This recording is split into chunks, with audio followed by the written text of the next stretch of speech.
Hi, and welcome to Grim Year Wednesdays. My name's Judy, and I run Quiet Year Records. This is a collaborative effort with Grimalkin Records and rumblepak, where we're talking with some interesting people, making some interesting things, raising money for Virginia Anti-Violence Project, who supports LGBTQIA survivors of all kinds of violence in the state of Virginia. So please, please, please donate, become a recurring donor, check out the work that they do. And hope you have a great time tonight, because I'm gonna. Tonight we have two Grimalkin folks, Berko and Eli Owens, or I guess, yeah. And we're gonna have some interviews, and Eli's gonna perform for us, so it should be a nice time. We're gonna start off kind of focusing on Berko first, and then Eli. So, hello, Berko. How are you? I'm good, Judy. How are you? I'm okay. Every Wednesday, like this is my day, and so I got new eyeliner.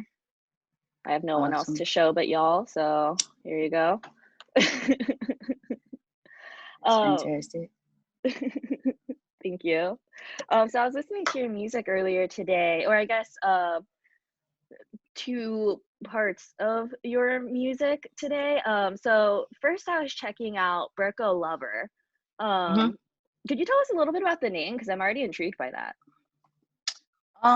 Well, Berko means firstborn in a West African language called Akan. And then my original name was Lover, just because I'm a lover. And so then I just put them together. I'm the firstborn of 7, I think. Um, I don't know, it might be some other people out there, but what I know is 7. And being the oldest is something that I hold dear to my heart, so that's why I took that name. That's really sweet. I feel like that comes through the music, if that makes sense. I mean, when I think of a lover, I mean, there's so many different ways to think about a lover. Obviously, there's like endless music about it. But the Berko part, adding that with it, with being the oldest. I mean, I have my own idea of like what the oldest child has, like, that kind of like responsibility and having to take care of people. hmm And so I kind of hear that in your work. Um, oh gosh, That's what's the name? interesting. Yeah. That's interesting. I don't think anyone has ever said that before. In fact, people try to get me to change my name back to Lover because they thought it sounded weird, and but it stuck, and I think it's really cool. It looks nice when it's spelled out. So it's good for marketing and stuff. So I like it. Yeah. I mean, I think that makes a lot of sense. I mean, lover is cool. I mean, there's so many ways to interpret that too. I'm not saying like you need to it do one no thing or no, another. but both of the words rhyme a lot, so it helps me when I'm writing raps because I can rhyme a lot of words with those. And you've had some music videos. I noticed that there was, I guess this is with your other project, the Merge album that you did with Spartan Jetplex. Um, hmm how has been your experiences collaborating with other artists for your different projects? I like a lot of. I know this is gonna sound cliche because people who make music say this a lot, but I like a lot of different genres, and I really do believe that when I say it though. And every different collaborative project gives me time to find chemistry and coercion with another artist, and I really appreciate that. I think that it's a real talent to be able to I like morph into a different space so that you can either step back or step up how it's necessary to make sure that the music is still authentic to who you are and the sound that you want to make. Um, I don't feel like I lose any of my authenticity when I can move between different collaborations. And I like to work off of other people a lot.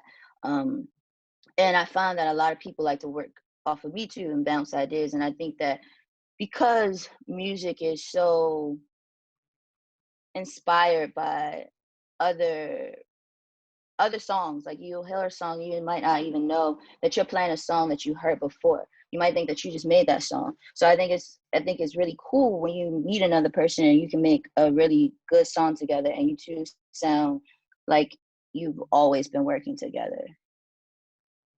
Yeah, definitely.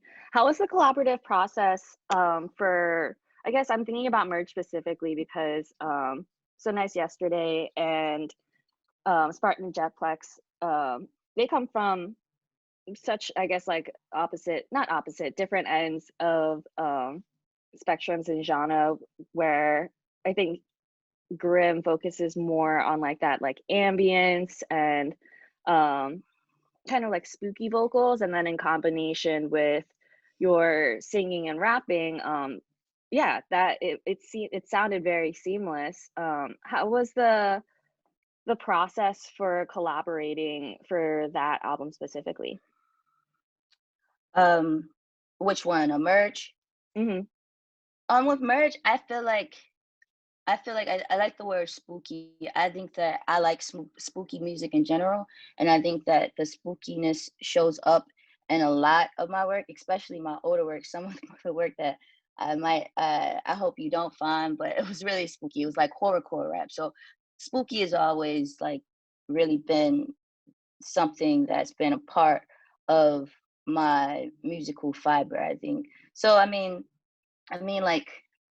Uh, Coming with the Merge project, it was just like merging, and that's what the name is. It's just like, you know, we we merged like different songs, and maybe I would start a song, or maybe Nancy would start a song, but we at the end of it just came together, and it sounds like I think another part of it is that we all of us with it, so whether it's So Nice Yesterday or the Elite Hunters Club or any of the projects I've worked on, we all are like DIY musicians, and there's something to say about how that rawness shows up. Like it's not big studios, you're just like doing this work yourself, so it all kind of sounds spooky when it's not all polished, you know what I mean? So I think it works like that. It's just something that I think that this genre, because I even think of it as a genre, that genre of music has in common.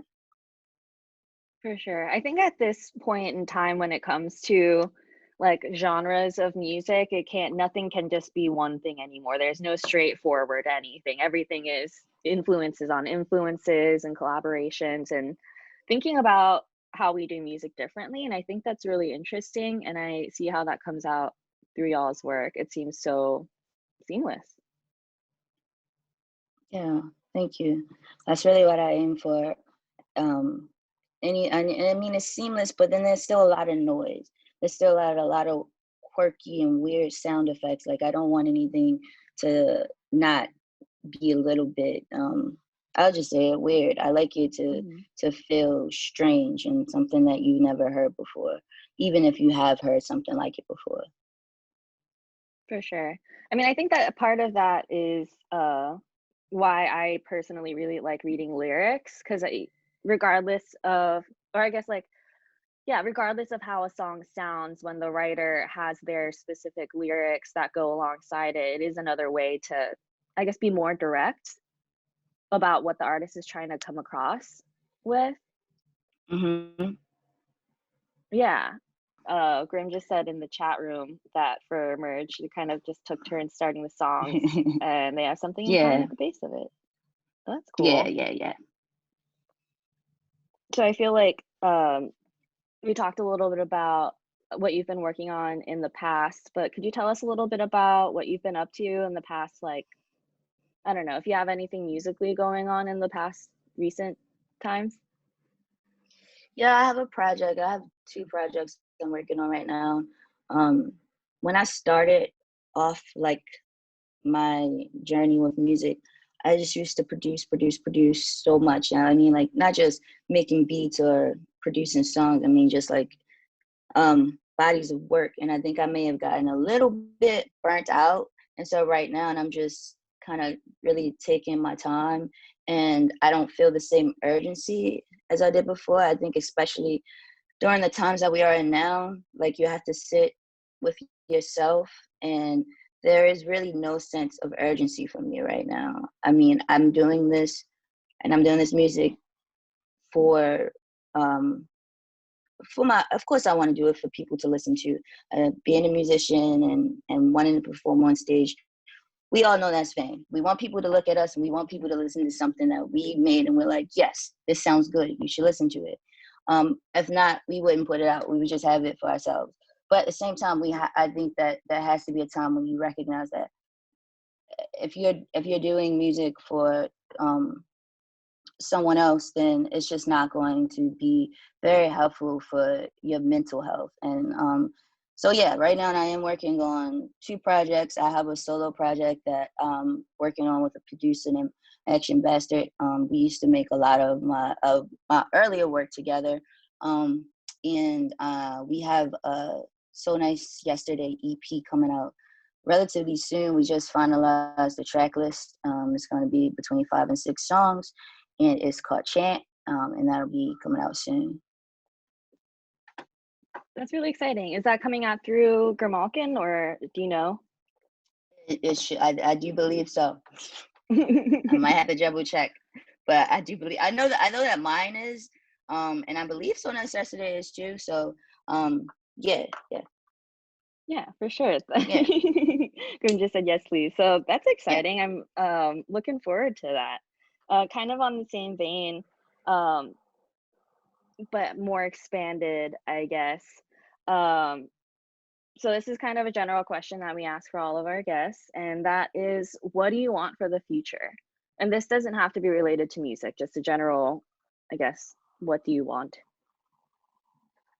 In this very moment of the future, I would like for us to just take a moment of silence for Breonna Taylor and everyone else who has been a victim of state violence.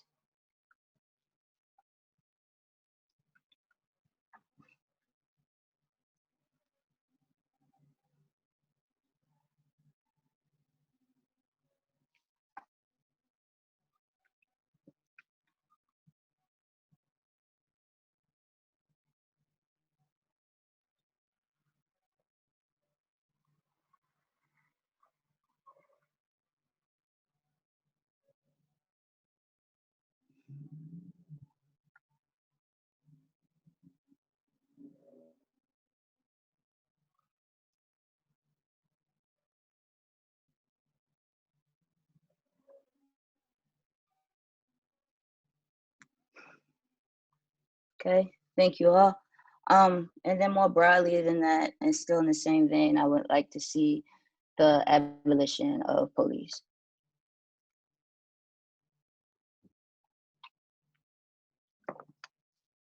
Definitely. Is there any ways that we can support you directly right now?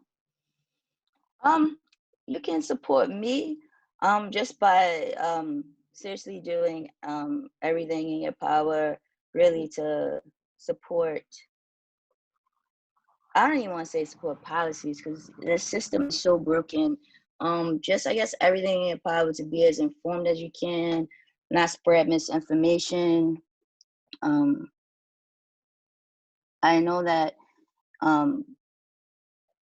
intent is important, but impact is actually what's real. So be mindful of our impact on the earth, just in general.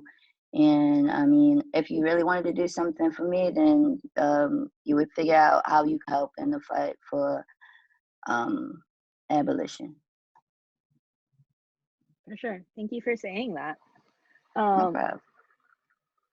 and this is my last question for you, also very open-ended. Um, if there's anything that you could tell the world, what would it be? I guess tell us what you like to tell the world. I'm in this. It's the same thing. Arrest the cops that killed Breonna Taylor. Yeah. And that's it. That's just how I feel today. I mean, that's how I feel every day. But right now, with everything we heard today, that's really on the front of my mind. Yeah. Yeah.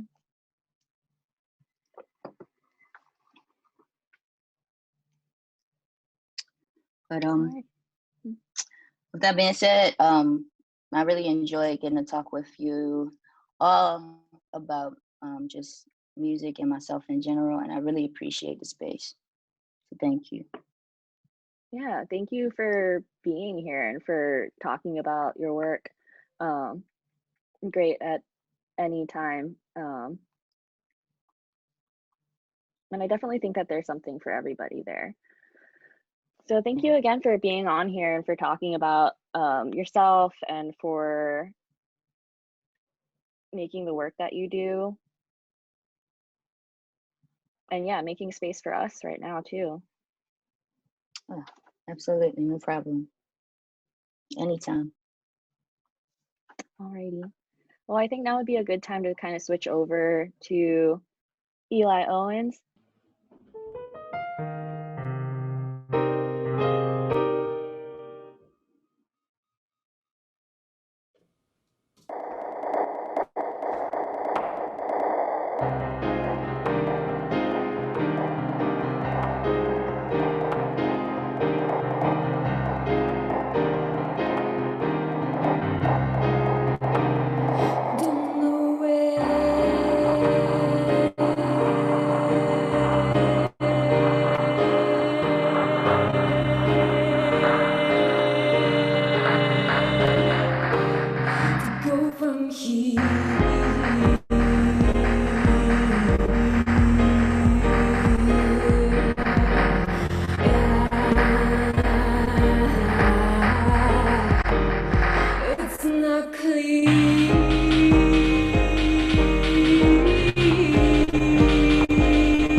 Thank you.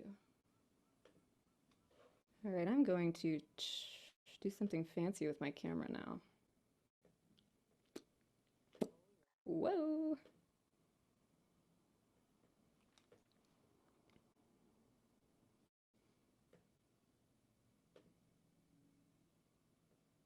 All right.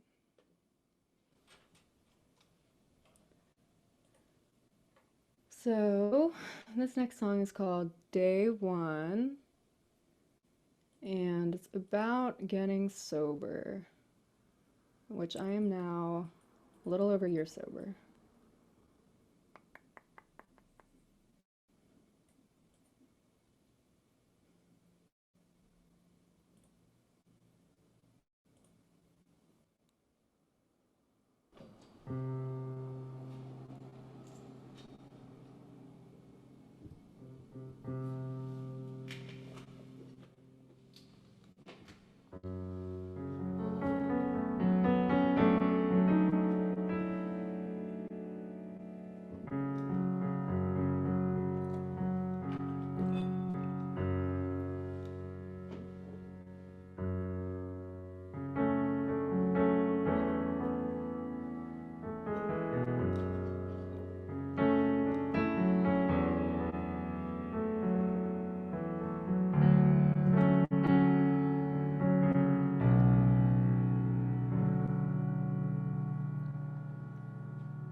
Twist the knife in deeper.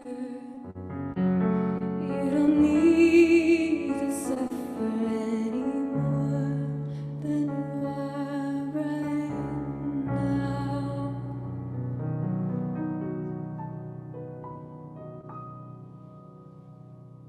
Make some space, listen closely. I'll be here all night.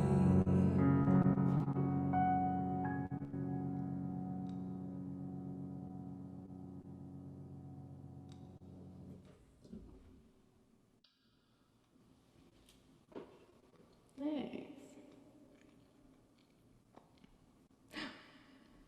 Thanks for the chord appreciation. Okie dokie.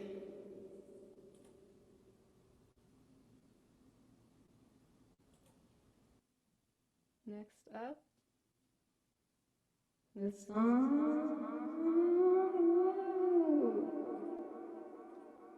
This song is called. Oh, I'm not gonna get rid of it. This song is called Hospitality.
Okie dokie. Do I have time for two more?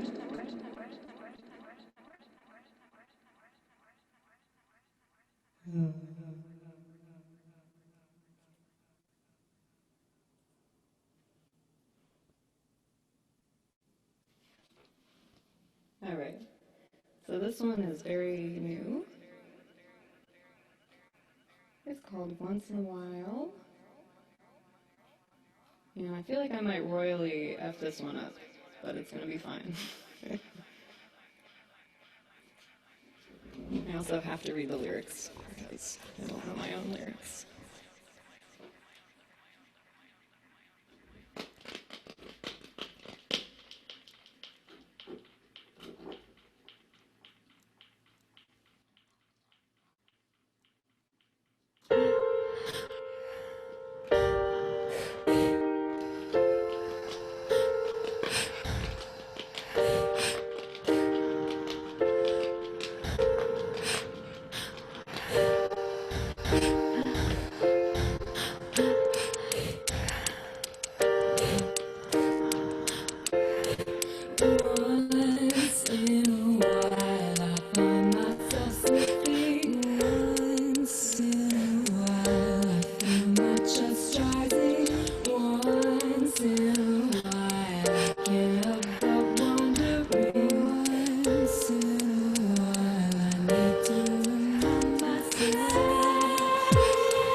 Thank you.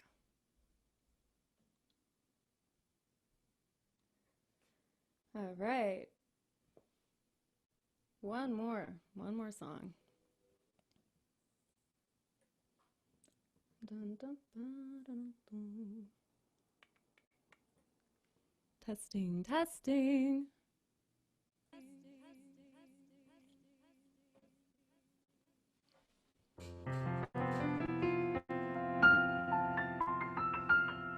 This song is called Potion.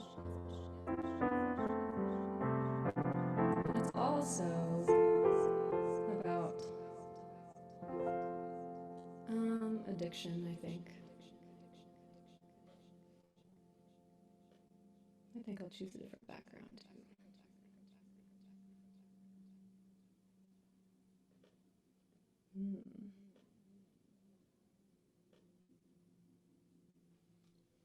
Just for fun.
Thank you. That's it.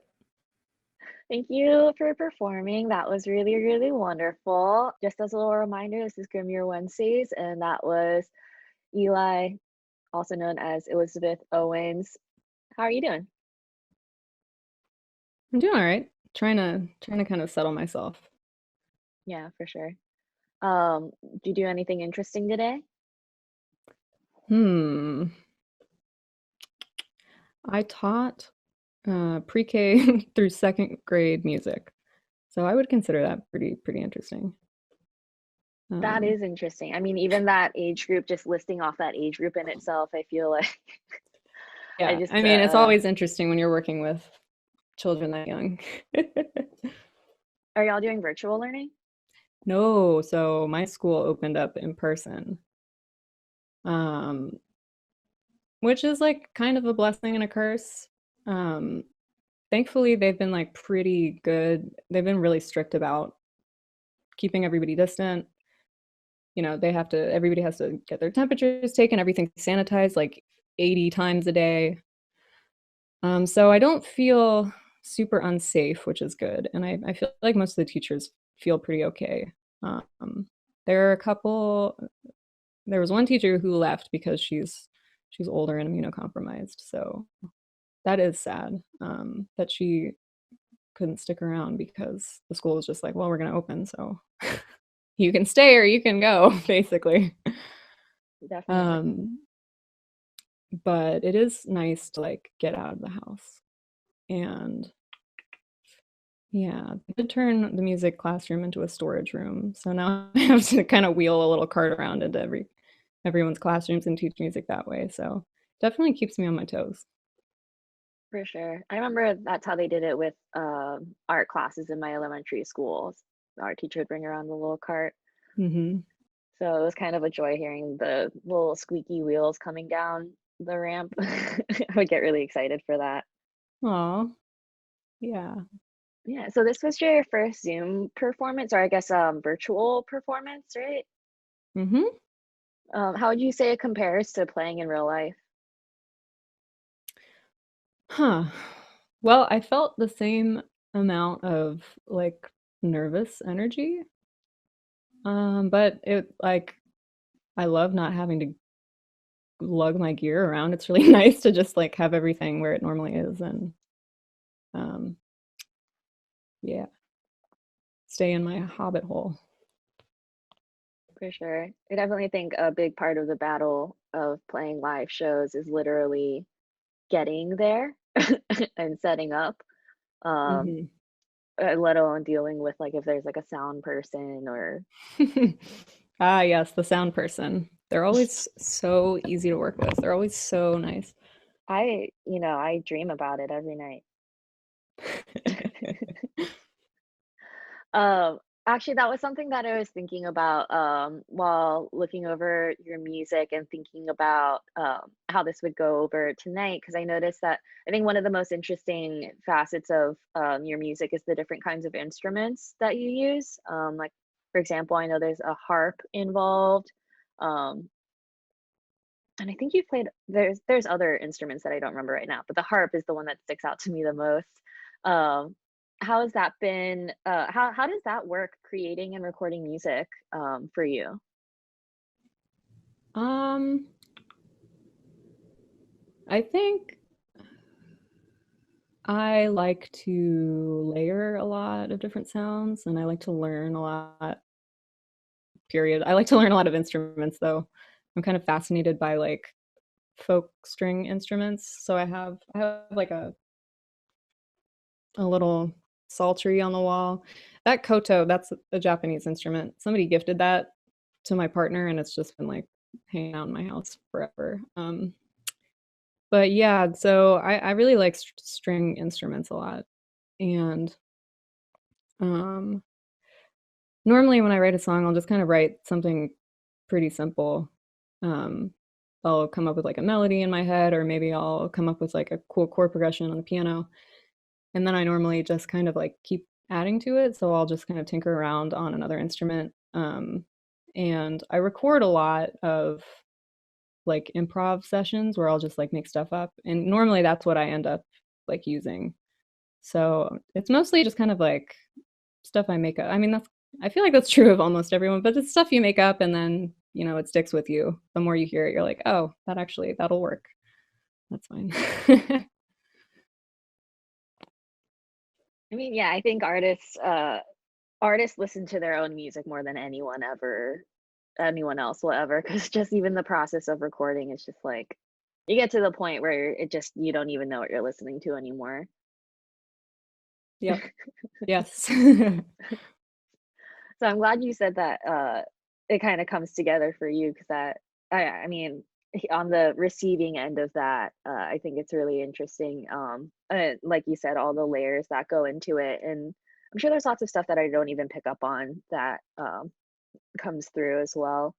You have a few albums on your Bandcamp, and I thought that was the way that you arranged those was really interesting. Starting off with like growing pain, and then going to coming of age, and then still coming of age, kind of like the running theme of like growth and change.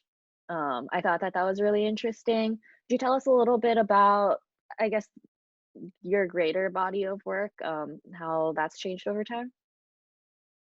Yeah, I appreciate that question because I never really think about everything I've made in that way, like as a timeline. So it's nice to kind of step out of the box of myself and look at it that way.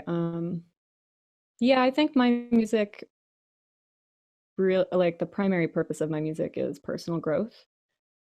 And kind of like unraveling my ego in a lot of ways and trying to like unravel and just like figure out what patterns of behavior and like thoughts that shape my life, how I perceive the world around me and how I act. Um, so so yeah, it just kind of it was something I thought about. Like I did think about, okay, this is growing pain, and then coming of age, and then still coming of age because I felt like coming of age, I hadn't really done the work that the message of that album had promised. I was still drinking a lot when that album came out, and I was still kind of not the person I wanted to be. So when I did Still Coming of Age, that was kind of a slowing down and a like real reflection of the work that I had made and how I could actually live the work. Um, and like Berko said earlier, there was like this huge sense of urgency when I first started making like recording albums. That I had the sense of urgency and like I gotta make it, you know.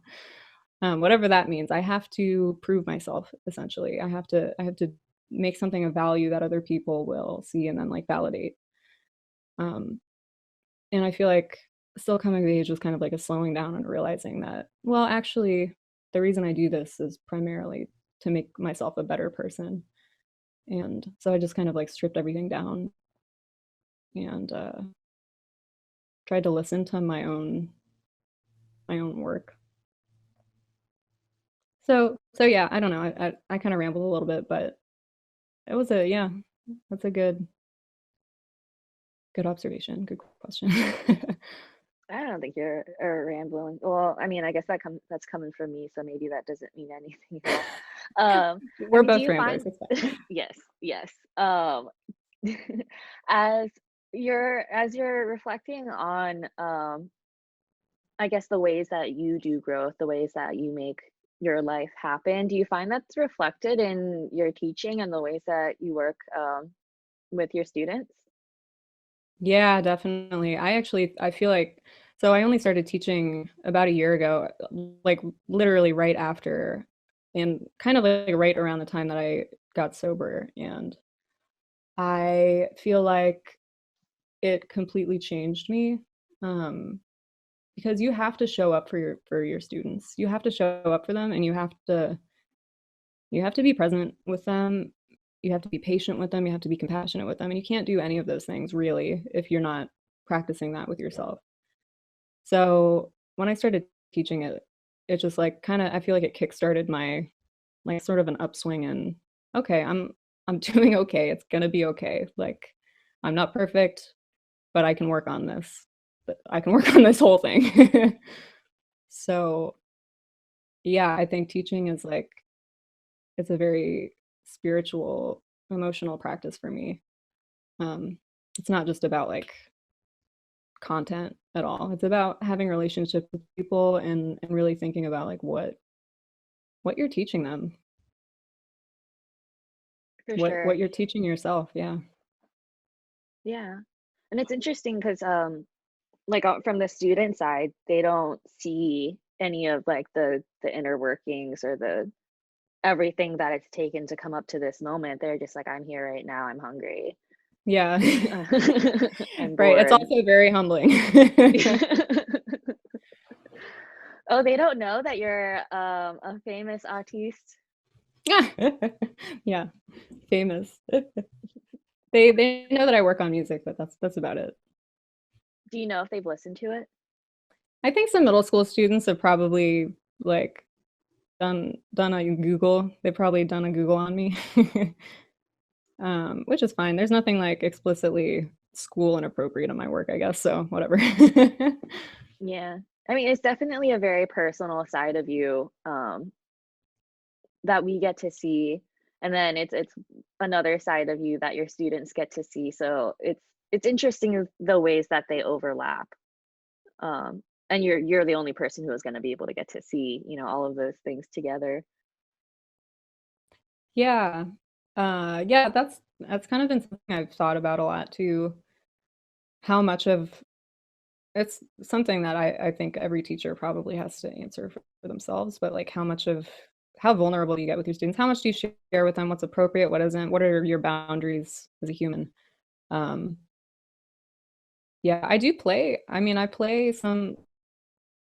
sometimes I play songs for them that I've written, very occasionally. And it's only kind of when it feels right, like when we're talking about the way that music connects people or like analyzing lyrics or just like the technicality of learning how to play an instrument. So I don't feel like it's something that should be kept separate. I feel like when appropriate, yeah. I mean, my favorite teachers were people who I saw as like real people, like humans who had lives and who like wanted to share that with us. Especially particularly now, with so much uh, change happening, so much just adjustments happening, even if things are in school for y'all still, it's just like the world is different right now. Do you find that that's something that's been noticeable for you in the classrooms? Um, Actually, I mean, for the most part, kids are so resilient and they just adapt like that. So for the most part, the kids seem pretty much the same.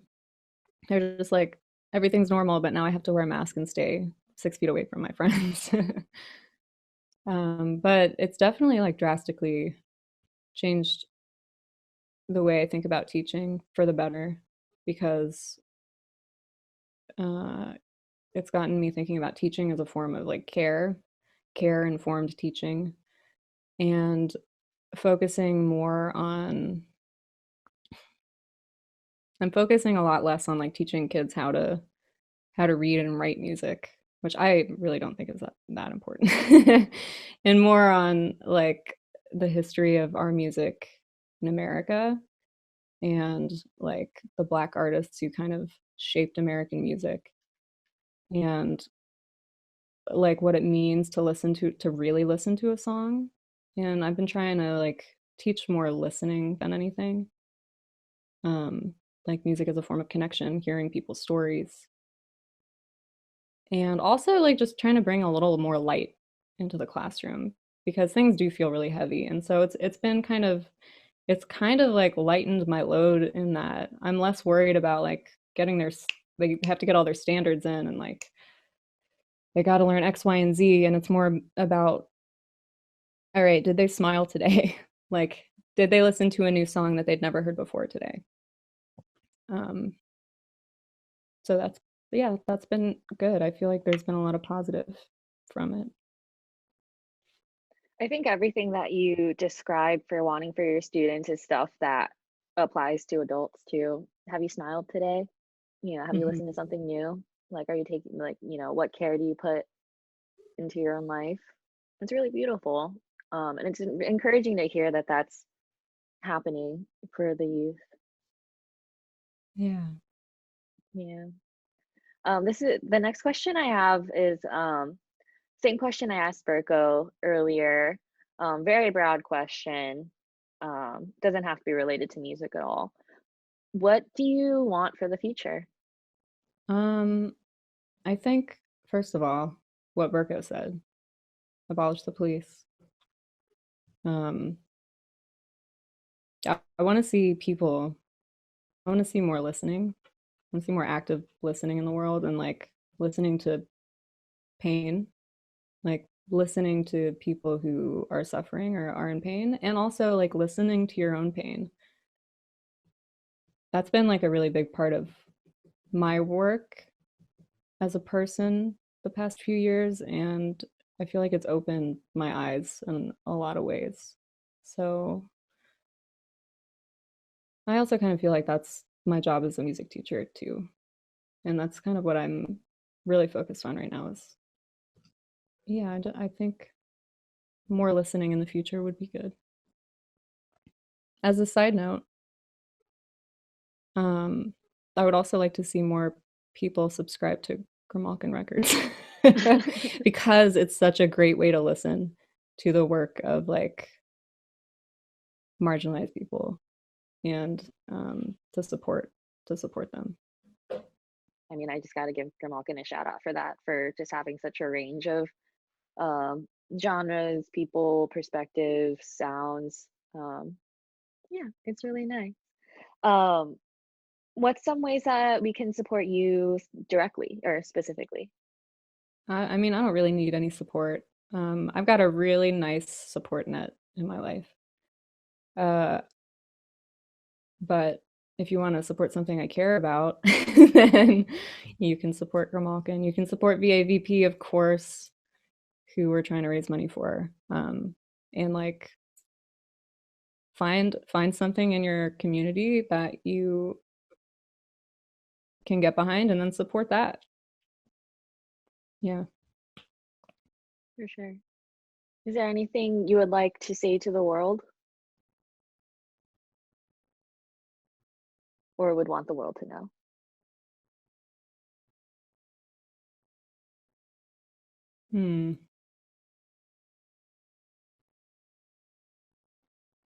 This is really cheesy, but this week I've been telling myself it's okay to be sad. And it's like such a cliche, but I feel like I can't hear that enough. Like it's okay to feel sad and it's okay to feel pain. And you're only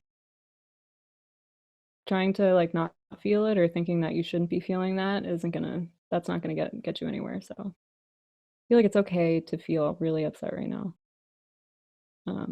So for whoever needs to hear that, that's it. Yeah. Well, thank you so much for being on the show. Thank you, Berko, for also being here and sharing about yourselves and the things that y'all care about. I'm just gonna go ahead and wrap up by saying this is Grim Year Wednesdays. Please, please, please donate to Virginia Anti-Violence Project at virginiaavp.org. Check out Grimalkin, check out Eli, Elizabeth Owens, check out Berko Lover. So Nice yesterday. What's the other one? Oh yeah, Elite Hunters Club. Lots of wonderful stuff going on, and lots of it's okay to be sad. So thank you again for being here, and thank you all for being you. Thank you.